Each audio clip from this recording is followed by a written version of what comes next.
We always think of tech leaders being interesting people, James. Yeah. But let me tell you, Pavel Durov has 100 children. I'm going to start there. That's the first bit of information I'll give you. Christmas must be a nightmare. Yeah, just imagine. And he's now in a situation where he appears to be up for 12 different criminal charges in France as the basis of leading this platform. And it's the first time this has ever happened. He has residency in France, and he also is now in the United Arab Emirates. He is a Russian, and he's a Russian who left Russia in 2014 when he refused to hand over loads of information to authorities on who was using the service. Now, if you've never heard of Telegram, it's a platform that has about 1 billion users. Most people think it's fully encrypted and is therefore safe for them to do ridiculous things on and post whatever they want. Right. It's not actually fully encrypted. It's one of the weirdest myths that's ever been perpetuated. Everybody on that platform thinks they're completely safe when they're posting. They are not. However, it's been used by lots of people in lots of different countries, and the challenge they now face is in European law, there is an understanding and a feeling that they're not doing enough to communicate with authorities. It's being used in illicit transactions by organised gangs. And there's also a complicity in organised criminal distribution of child sexual abuse images. And drug trafficking and money laundering and sundry. So the charge would be aiding and abetting, which is absolutely fascinating. And it makes it very easy to understand why Elon Musk has got his pants in a bunch. Because if you own a platform upon which crimes are committed, the idea that you are aiding and abetting those crimes could conceivably extend to inciting riots. Yes, but I cannot get my head around why the French representative of Meta and the French representative of X has not yet been called for a similar situation. Because if we're looking at this fairly, I don't think there is anything worse shared on and this is a damning indictment of the modern world. Yes. There's nothing worse on Telegram than there is shared on the other platforms. Given that Elon Musk has basically told the European Union to do one and that he'd see them in court, you're quite surprised that there hasn't been a similar situation where the representative in France has been called in. Because the platforms you reference are bigger as well. So if the offence is urgent, then the greater offender would be the bigger the platform.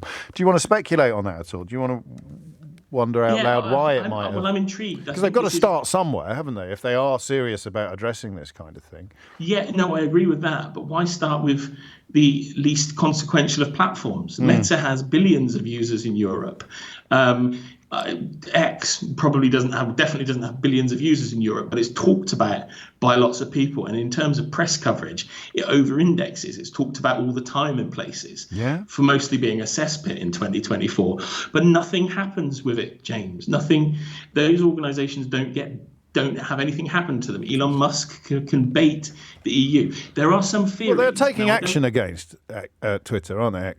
Twitter X. There are legal wheels turning. There are legal wheels turning. But they haven't arrested an individual. Could it just be because he was in France? Oh, because you're saying he could have arrested the Nick Clegg equivalent in France. There are leaders. Mark Zuckerberg's representative on Earth, as it were. Yeah, no, exactly. And that's what doesn't make a great deal of sense. There is potentially, depending on what you believe, the political motivation here, but he's not pro-Russian. Pavel Durov has not supported the Russian state. And for a period of time, Telegram was banned in Russia. It does get used now by a load of crazed Russians like Dmitry Medvedev, the former president, who's suggesting every 2 days that the UK should be nuked, etc., etc. It's used by a lot of people in Russia, and it's one of the most used platforms. This is the one bit of the story I do know a little bit about. There's some debate about whether or not his estrangement from the Kremlin was either authentic or permanent. So the Russian element is interesting. I'm intrigued by your why him and not the others argument. Could it just be an organ grinder monkey issue, so that if Elon Musk landed in Paris tomorrow, possibly they'd feel his collar as well? I'd love if they did, because Elon Musk has argued. But I'm just trying to solve your riddle. He is the head honcho, and they had the chance to get him, which they haven't got with Zuckerberg or Musk yet. Yeah, maybe. I think that's likely the reality. He was there at the right place at the right time, and because he had residency in the country, they could probably lock him up. But For me, I'm intrigued to see where this goes next, James, because Yes, so am if I. is this a start of Europe saying enough is enough? You social networks have to do more, and you have to take all this stuff seriously. Or is this something else that's politically motivated? There allegedly are suggestions of conversations between Macron and Durov in 2018, where he tried to get Durov to relocate Telegram to Paris and various other stuff. But that's all hearsay, really. I'm keen to see if this is. I always thought this was going to be the year of big tech versus big law, but now we've kind of got one step up from that. It's not lawyers fighting over who's in control. You've actually got a state trying to lock up the leader of a company. So it's going to be interesting to see what occurs. And it will hinge upon the statement, in a sense, that Durov has issued, saying that Telegram abides by EU law. But this bit, it is absurd to claim a platform or its owner are responsible for abuse of that platform, which is not as clear as Durov would like everybody else to believe. I mean, just to draw a tiny parallel with what we do, Ofcom don't have criminal sanction, the broadcast regulator, but we would seek to demonstrate to Ofcom that we had done everything we could to mitigate or avoid the breach of their regulations. The idea that we can't take any responsibility at all for what goes on this platform, that's absurd. Yeah, it is. And it's also, I always find it really interesting when the number of people sort of step forward and say, oh, this social network's trying to cancel X, Y, or Z person. They're privately run organizations. They can set whatever rules they like.